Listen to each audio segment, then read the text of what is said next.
स्वागत है आप सभी का। मैं हूं साहिल खान और आप देख रहे हैं साहिल की डायरी।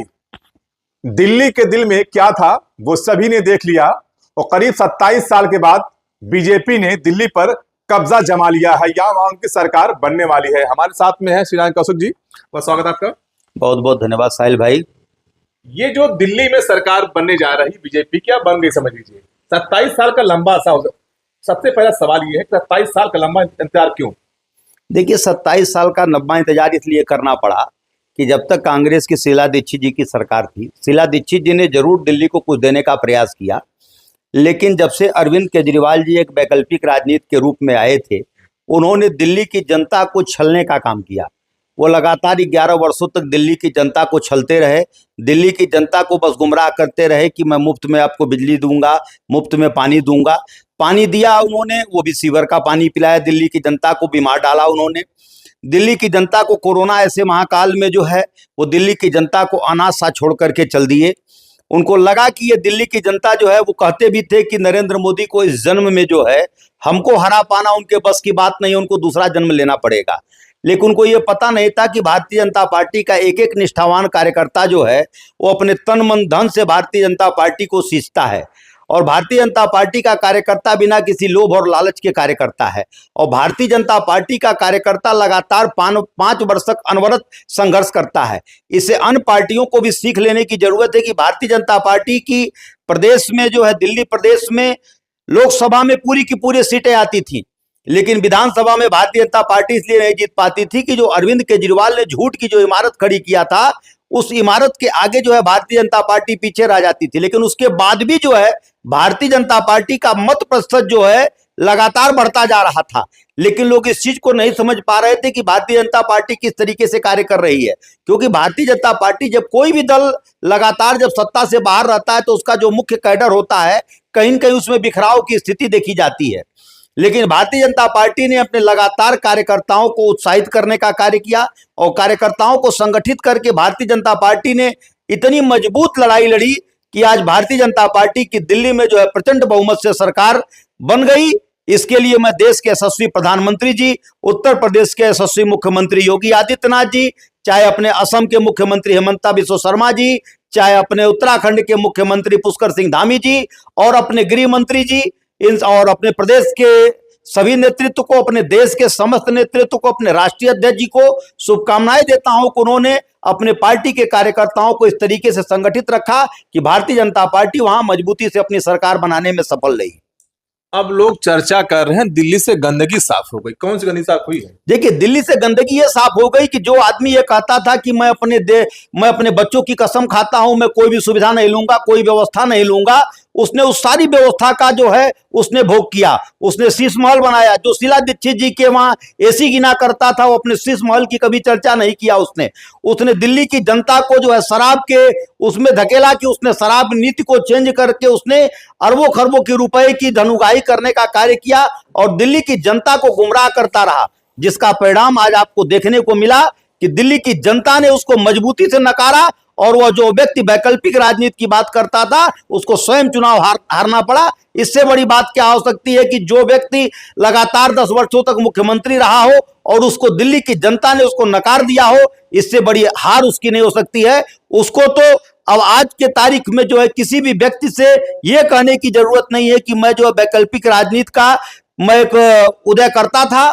उसको यह बात स्वीकार कर लेनी चाहिए थी कि जैसे अन्य दल राजनीति करते थे उसी तरीके से उसने भी राजनीति की शुरुआत कर दिया था, इसलिए दिल्ली की जनता ने उसको नकार दिया। अब इसमें भी चर्चा हो रही है कि जो फ्री बस सेवा महिलाओं को बंद हो जाएगी, ये भी चर्चा हो रही, बिजली फ्री वही बंद हो जाएगा, पानी फ्री बंद हो जाएगा। देखिए, दिल्ली के जनता को मैं आश्वस्त करना चाहता हूं, क्योंकि नरेंद्र मोदी की गारंटी मतलब देश की मजबूत पूर्ण होने वाली गारंटी है। और नरेंद्र मोदी जी ने कहा है कि जो भी योजनाएं चल रही हैं उसको बंद नहीं किया जाएगा। उसके सापेक्ष में जो नई योजना उन्होंने दिया है, चाहे अपनी बहनों को 2500 रुपए देने की बात हो, चाहे उन्होंने यमुना रिवर फ्रंट बनाने की बात कहा हो, चाहे दिल्ली की सफाई की बात कहा हो, मैं आपको ये दावे के साथ कह सकता हूं कि दिल्ली में वो सारी चीजें दी जाएंगी दिल्ली की जनता को, जिस चीज की दिल्ली की जनता को आवश्यकता होगी। क्योंकि हमने अभी इस चुनाव प्रचार में मैं भी गया था, मैंने जाकर के देखा और देखने पर यह पता लगा कि दिल्ली की सड़कों पर इतनी गंदगी है। आप यह बताइए कि एक बार कहने में शर्म आती है कि देश की राजधानी है। आप लोग भी लगातार यदि दिल्ली जाते होंगे, बहुत सारे ऐसे इलाके जैसे पुरानी बस्ती में चले, पुरानी दिल्ली में चले जाइए, पुरानी दिल्ली में चारों तरफ आपको गंदगी का अंबार देखने को मिलेगा। उस पर किसी भी तरह का कोई भी विकास कार्य नहीं किया गया। और मैं आप लोगों को आश्वस्त करता हूं कि देश के यशस्वी प्रधानमंत्री जी और दिल्ली की डबल इंजन की सरकार दोनों मिलकर के दिल्ली को एक विकसित प्रदेश बनाने का कार्य करेंगे और दिल्ली जो है देश के मानस पटल पर एक सुंदर राजधानी, देश की राजधानी के रूप में उभर कर सामने आएगी। मिल्कीपुर में जो हुआ, देखिए मिल्कीपुर में तो वहां पे अवधेश प्रसाद जी, अखिलेश यादव जी और समाजवादी पार्टी के अहंकार की हार है।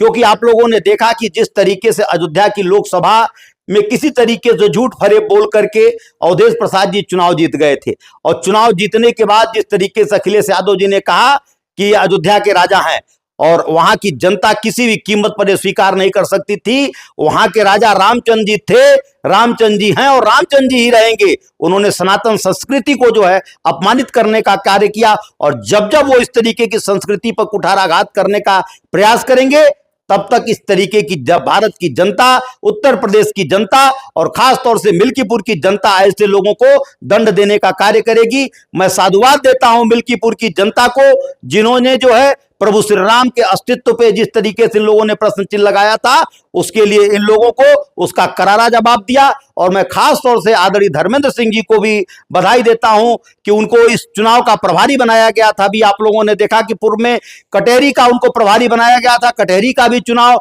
भारतीय जनता पार्टी ने जीता, और उनको मिल्कीपुर का प्रभारी बनाया गया, मिल्कीपुर का भी चुनाव उन्होंने जीता। मैं उनकी संगठनात्मक कुशलता के लिए मैं उनको साधुवाद देता हूं और ईश्वर से प्रार्थना करता हूं कि प्रभु श्री राम उनको इतनी शक्ति दे कि आने वाले समय में भारतीय जनता पार्टी के द्वारा जिस भी जगह पे उनका प्रयोग किया जाए, उसमें भारतीय जनता पार्टी को उत्तरोत्तर वो सफलता दिला सके। आखिरी सवाल आपसे, अमेरिका ने लगभग 100 ज्यादा भारतीयों को जो भेजा है, कमर में हथकड़ी, सीकड़, पैर में जंजीर, हाथों में जंजीर, क्या इससे भारत की छवि धूमिल नहीं हुई है? देखिए भारत की छवि धूमिल नहीं हुई है, उसमें कुछ विशेष कारण है जिस कारण से ये चीजें हो पाई हैं।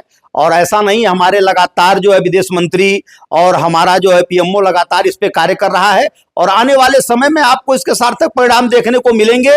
और मैं आपको आश्वस्त करता हूं कि किसी भी अप्रवासी भारतीय के ऊपर किसी भी तरीके का कोई भी उनके ऊपर दबाव वहां की सरकार नहीं कर पाएगी, क्योंकि आप लोगों को भी पता है कि जिस दिन अप्रवासी भारतीयों द्वारा या भारतीय नागरिकों द्वारा जिस दिन अमेरिका से अपने कदम को पीछे खींच लिया जाएगा, उस दिन अमेरिकी अर्थव्यवस्था के साथ साथ वहां की सारी टेक्नोलॉजी ध्वस्त हो जाएगी। तो अभी तक जवाब अमेरिका क्यों नहीं दिया गया आपसे? नहीं, जवाब दिया जा रहा है, उसका अभी समय आएगा। आप लोगों को अभी सदन में भी आप हमारे विदेश मंत्री ने आपको इसका जवाब दिया है, आने वाले समय में इसका सार्थक जवाब दिया जाएगा। वो तो आंकड़े गिना रहे थे अब तक, लेकिन जिस तरह जंजीरों में बांध कर भेजा, क्या सही है वो? नहीं, इस बात का मैं विरोध करता हूं, लेकिन यह है कि आपको इसका, मैंने कहा ना कि भारतीय जनता पार्टी जो है किसी भी कीमत पर भारत के नागरिकों के सम्मान और स्वाभिमान से न कभी समझौता करती है, न कभी समझौता करेगी। और आपको यह आश्वस्त करता हूं कि भारत के सम्मान और स्वाभिमान की रक्षा के लिए ही देश के यशस्वी प्रधानमंत्री नरेंद्र मोदी को देश की जनता ने तीसरी बार कार्यकाल दिया है।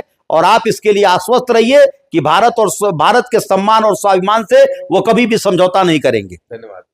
तो जिस तरह दिल्ली में आम आदमी पार्टी को करारी हार मिली है और भारतीय जनता पार्टी 27 साल के बाद बहुमत में आई है, और जिस तरह देखा अपने मिल्कीपुर में, यहां पर समाजवादी पार्टी की करारी हार हुई है और बीजेपी की जीत हुई है। साहिल खान, संत कबीर नगर, साहिल की डायरी। जय हिंद, जय भारत।